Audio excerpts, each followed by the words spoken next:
پاکستان کا مطلب کیا؟ سر پر کفن کا موت کی تیاریاں بھی تھی، پرواہ نہیں تھی، سر پر کفن کا موت کی تیاریاں بھی تھی۔ اسٹیبلشمنٹ کے اعلی کار ہو، جو اسٹیبلشمنٹ کے انکیوبیٹر میں پلنے والے ہو، جو ان کے کمروں کے اندر جن پہ خون اور ہمارے خون پسینے کی کمائی کو جب ان کے کملوں کی مٹی میں ڈالتے ہیں تو ایم کے ایم جیسی چیزیں نکلنا شروع ہوتی ہیں۔ کمائی ہماری، قربانی ہماری، اور مسلط کر دو دہشت گردوں کو۔ یہ دہشت گردی اب نہیں چلے گی، یہ انتخابی دہشت گردی اب نہیں چلے گی، یہ الیکشن کمیشن کی دہشت گردی، الیکشن کمیشن کی دہشت گردی۔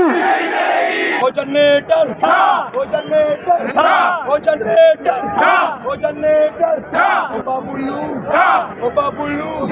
کیونکہ جماعت اسلامی اور آزاد امیدواروں کا حق تھی، آپ کے جھنڈے بتا رہے ہیں کہ پوری کراچی کا مینڈیٹ یا تو جماعت اسلامی کے پاس ہے یا آزاد امیدواروں کے پاس ہے۔ آپ کی جدوجہد، آپ کی استقامت کو سلام۔ محنت کے بعد اس شہر کو ہم نے پرامن بنانے کی کوشش کی، ہم سب نے مل کر، جس میں پی ٹی آئی اور جماعت اسلامی کا اہم کردار تھا۔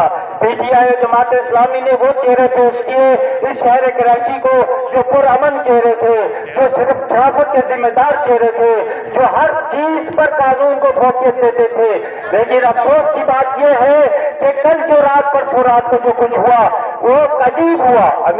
حافظ صاحب مجھے معلوم ہے چور کو آنگ ہے، حافظ صاحب مجھے معلوم ہے چور نے مال کہاں بیچا ہے، حافظ صاحب مجھے معلوم ہے مال خریدنے والا کون ہے، مجھے معلوم ہے اس نے مال خرید کر کہاں پہ رکھا ہے۔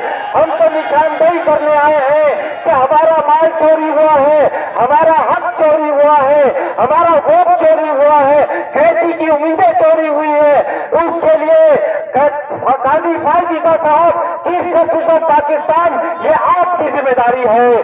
چیف الیکشن کمشنر صاحب، یہ آپ کی ذمہ داری ہے۔